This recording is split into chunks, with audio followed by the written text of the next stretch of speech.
Today, we're traveling through Japan. 2.5 weeks, over 13 prefectures, and tens of famous and iconic locations, meeting all kinds of people and experiencing what this country has to offer. But first, our journey starts here.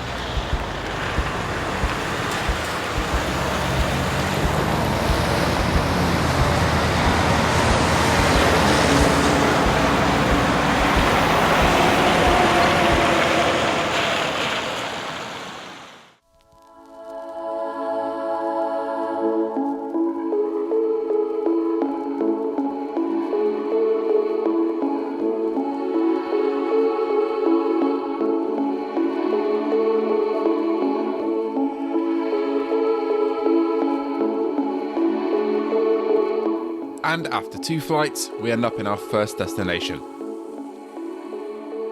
Tokyo.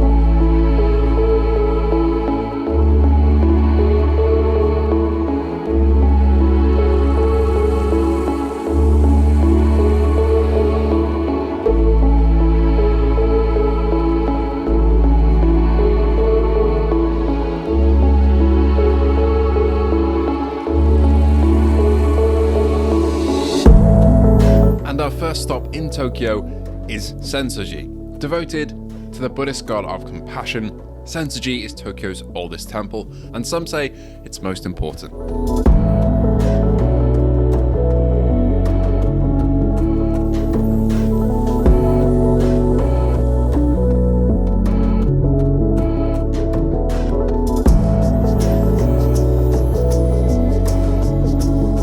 Taking the subway down to the coast, we head to our next location, which is a massive tourist attraction for Tokyo.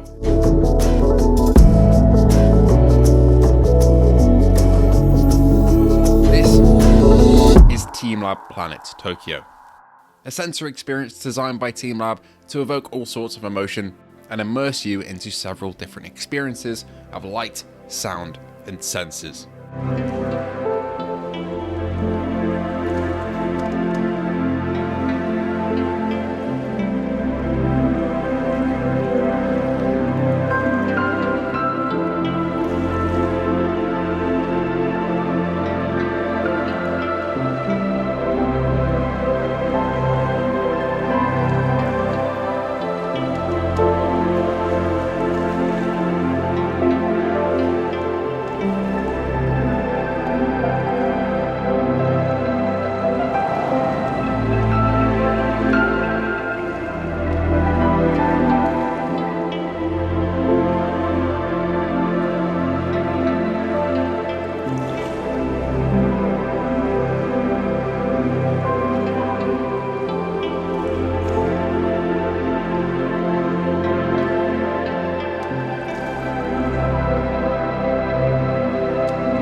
Our second day in Tokyo begins with a visit to a very sought-after attraction.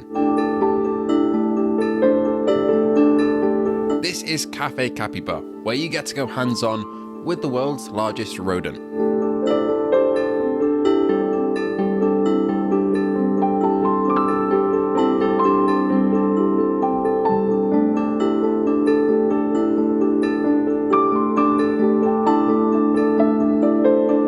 And just a few steps away from that is the Tokyo Sky Tower, with its town full of things to explore such as the Sumida Aquarium, home to 7,000 fish.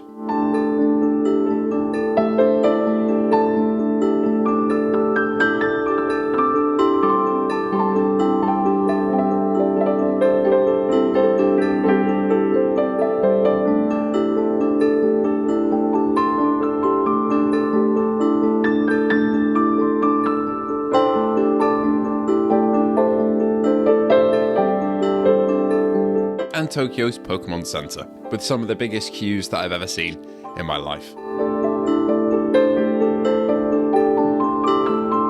couple thousand yen gets you access to the top of the Sky Tower as well, with views of the entirety of massive sprawling Tokyo.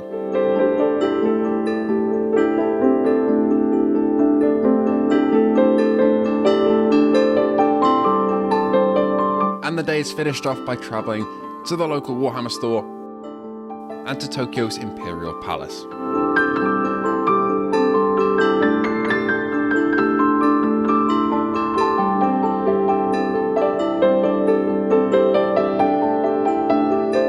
And finally revisiting Sensoji with its impressive light display.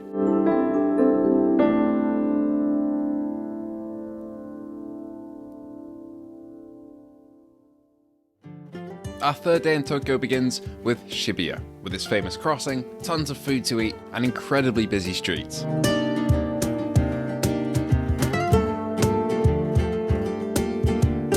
I also just had to visit a very famous landmark from Makoto Shinkai's Your Name.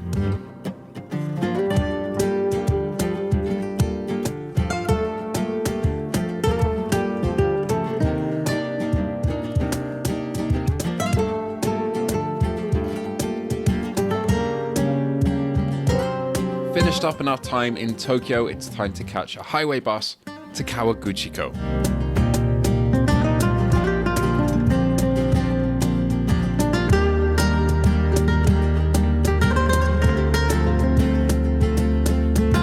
This lovely lakeside town is home to a lot of tourism all year round, and of course the reason for that is this.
The subsequent day begins with a flight away from Fuji.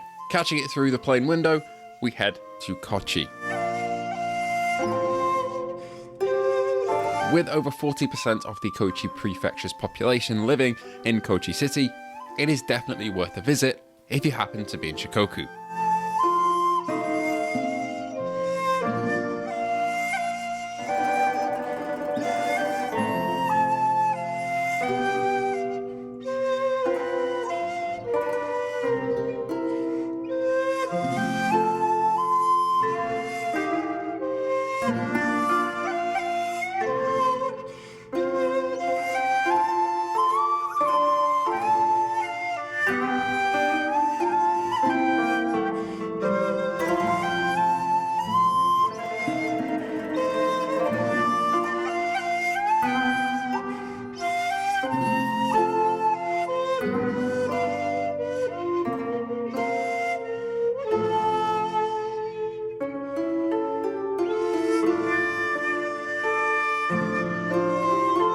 And while in Kochi, it's definitely worth visiting Kochi Castle. From the Edo period, standing 5 stories tall, it's one of the main attractions of the city, and it's pretty easy to see why.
after about a week of non-stop travelling, it's time to slow things down a little bit by spending a couple of days in Okawa's mountains.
And a short car ride away takes us to the shrine in the sky.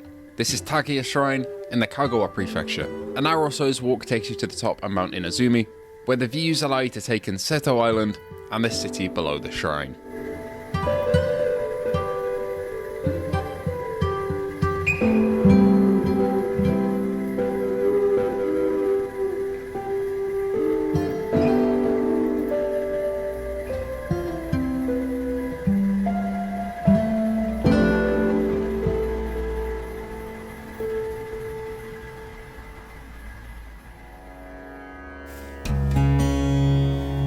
Before leaving Okawa, we spend some time at its festival of the cherry blossom, as it is sakura season.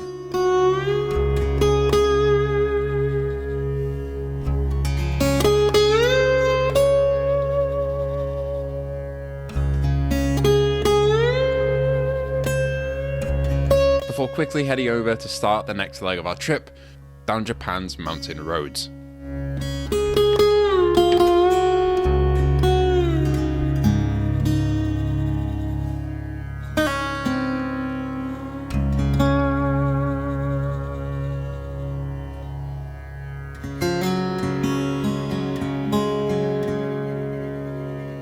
And on the way to our next location, we see a lot of evidence of the wildfires around different prefectures in Japan due to the very dry winter. As you can see, the hills are completely torched.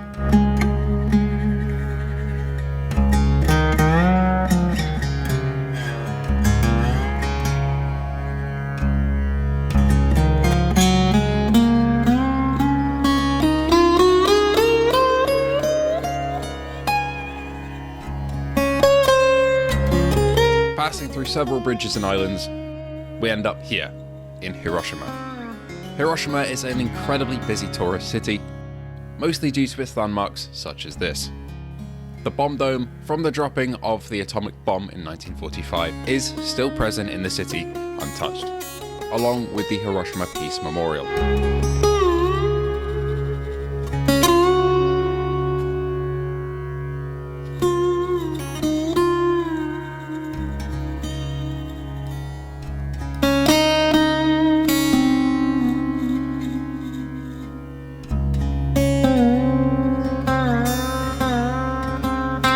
It's this cultural significance that has allowed Hiroshima to attract over 2 million tourists over the course of 2024.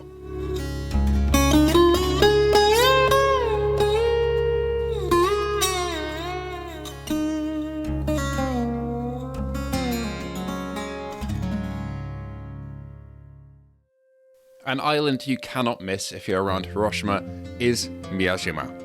Taking a sub 10-minute ferry from the Hiroshima port, or a longer tour from the center park of Hiroshima, you can head to this island, populated by wildlife such as deer, and home to a very famous torii gate in the sea.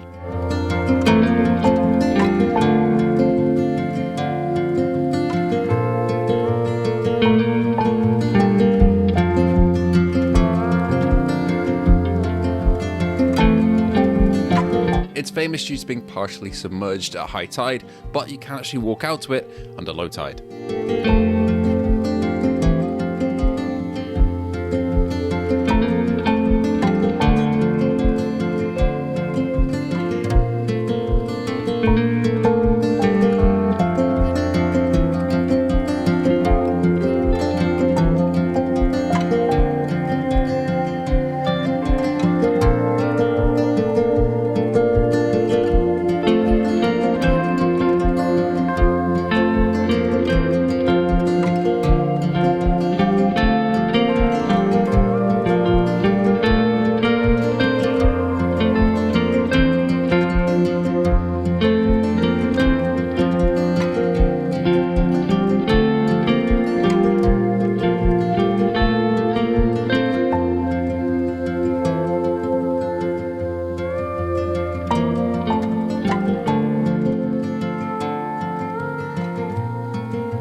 Our next stop takes us a short drive to Kurashiki, specifically its historical quarter, with canals and shops that attract tourists and locals alike due to its picturesque nature.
Lastly, for this leg of the trip, we head to Osaka, ticking off a couple of famous landmarks such as the Nambayasuka Shrine,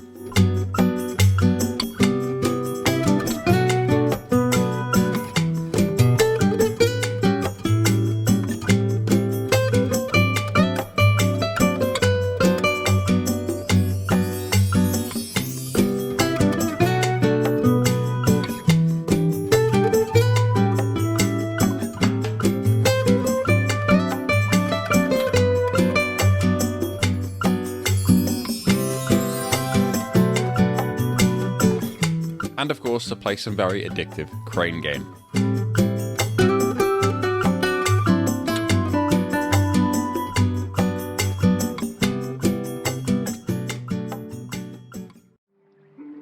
Now it's time to visit one of the most famous landmarks of Japan. This is Himeji Castle.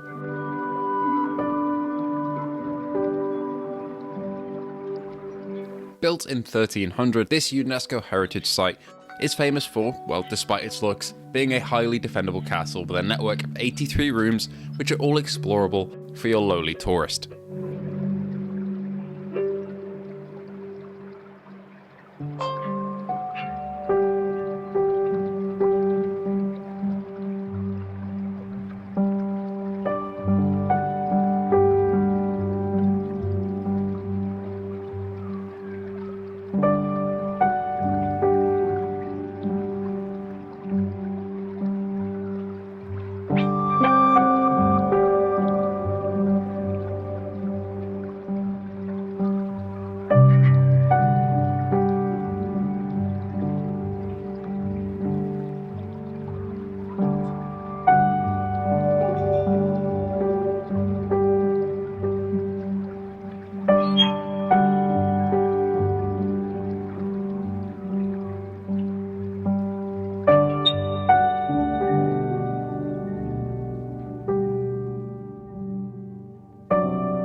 And during Sakura season, Himeji Castle is lit up once the sky goes dark.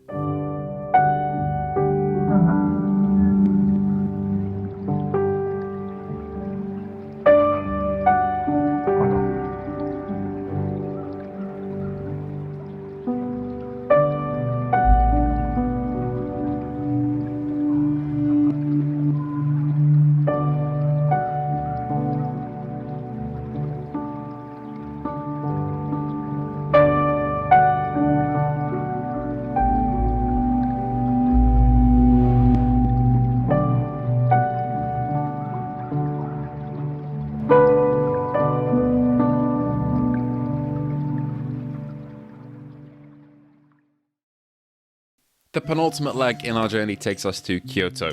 Over 2 days, we explore a lot of the city, starting with Iwatayama Monkey Park.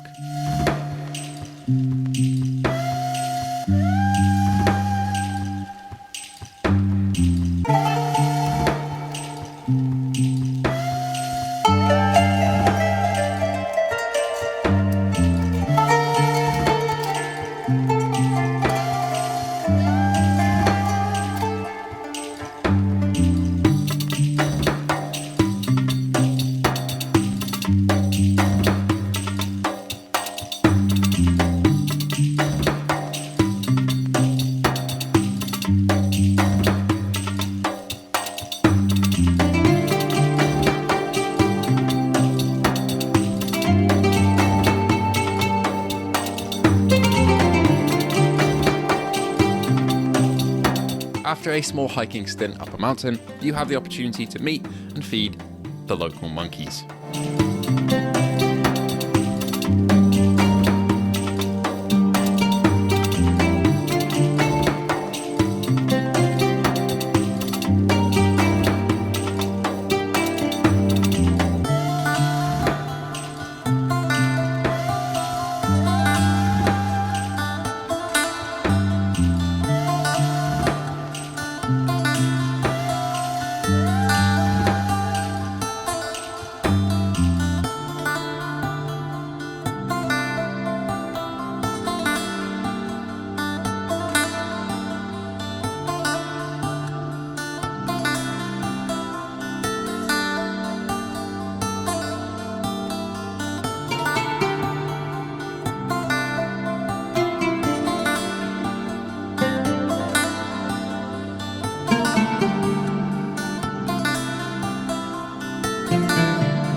After the monkey park, we grab some food, a big quick look at the bamboo forest,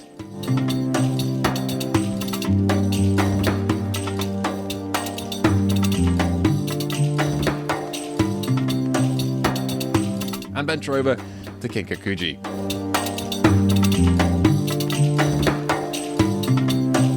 This again is in Kyoto and is a Zen Buddhist temple that attracts a ton of visitors all year round due to its fascinating colours.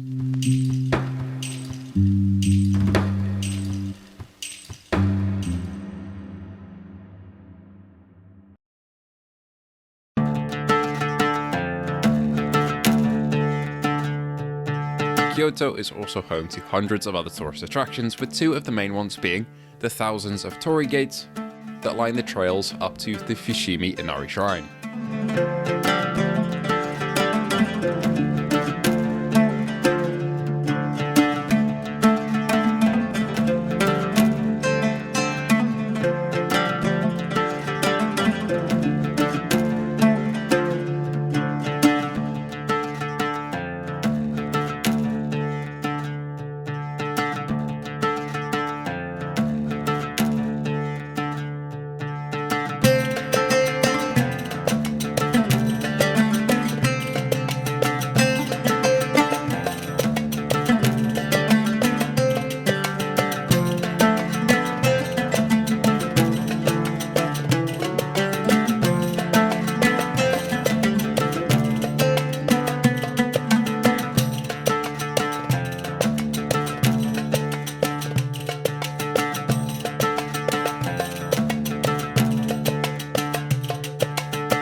Kyoto is also home to Sanju Sangendo, a temple built in 1164.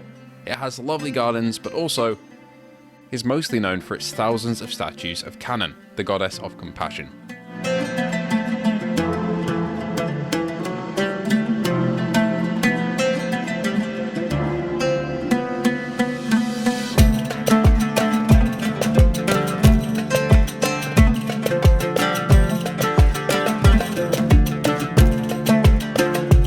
You cannot photograph or film these, so you're going to have to be content with this stock photo, but they are incredibly impressive. And lastly, for Kyoto, we tick off the Kyo Mizudera, a famous shrine and temple, home to impressive festivals and supported by massive wooden stilts.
While we have seen a lot, before we wrap this up and head back to England, there's one more stop to go to. I'm a massive fan of motorsport and Formula 1 in particular, so while I was in Japan, I just had to go to the Suzuka Grand Prix.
Japan is a fantastic country.